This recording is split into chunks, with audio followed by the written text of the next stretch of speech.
Hello students, today I am here with another part of our chapter who named as nutrition in plants.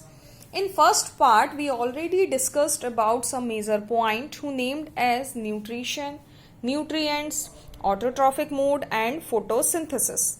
Now I am here with the another modes of nutrition. In another modes collectively I can say another mode is known as heterotrophic mode of nutrition for the plants. Such as example Amarbale.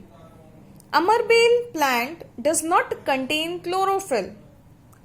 It has a lot of branches in their body and Amarbale get ready-made food from the plant on which it is climbing. So Amarbale easily adopt heterotrophic mode of nutrition. On the basis of heterotrophic mode there are two major points. First one is host. What is host? And second one is parasite. In the definition of host, all of you can easily see the plant on which other plant survives.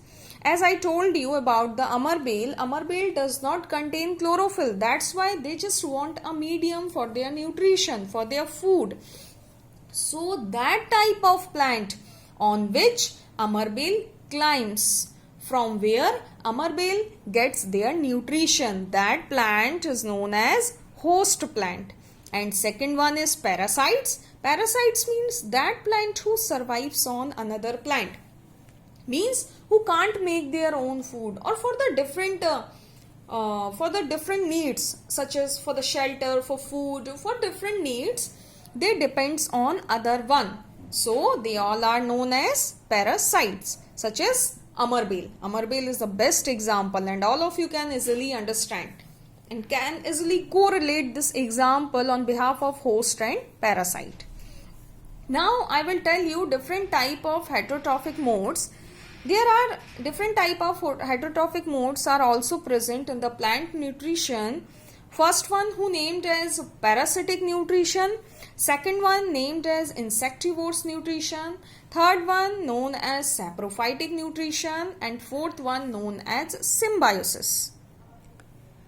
So firstly, all of you can easily see parasitic nutrition means that type of nutrition in which plants depend on other plant for their survival. And now all of you easily understood this parasitic nutrition and we already discussed about it before on the basis of example of Amarbale and its host. So now one question will arise in your mind, ma'am, why they depends on other one? Why they depends on other one? So the reason will be actually parasites can't make their own food or they can't synthesize their own food due to the absence of chlorophyll.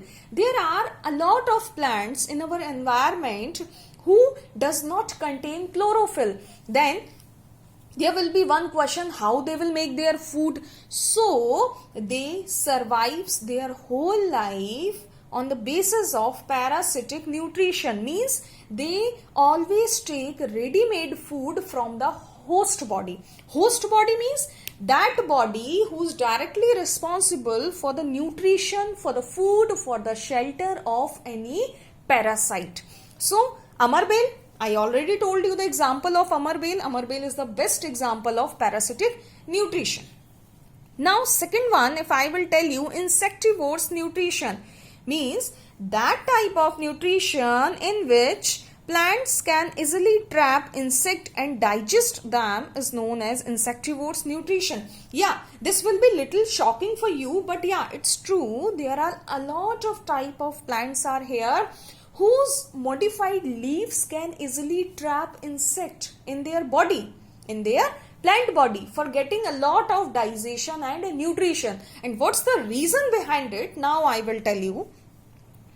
But firstly, all of you understood the the definition of insectivorous nutrition, that type of nutrition in which plants can easily trap insects for the digestion or for the nutrition, for fulfillment their requirement, all these things. For all these things, insectivorous nutrition is very, very important. And that type of plant who traps insect is known as insectivores. Such example, first one is Venus flytrap and next one is pitcher plant. What happens with them? Actually, their leaf contains some modified structures. Their leaf contains some modified structure, and that modified structure of leaf easily traps a lot of insects inside them and digests them. For what? For getting nutrients for their survival. Because from the body of insects they get a lot of things. And what are the things? Now you will see. This is an important point. All of you can see. Actually, some insectivores wants nutrition, wants especially nutrition. They want nitrogen and amino acid. And easily they can get nitrogen and amino acid from the body of insect for their survival. That's why all insectivores feed on insect for getting nitrogen and amino acid. This is the major reason behind it. Why they trap insect? Why plants cannot fulfill their complete nutrition? Because host plant can easily give them only glucose. But what about the requirement of nitrogen and amino acid? They will get nitrogen and amino acid from the body of insect. That's why they all known as insectivores, and this type of nutrition known as insectivores nutrition.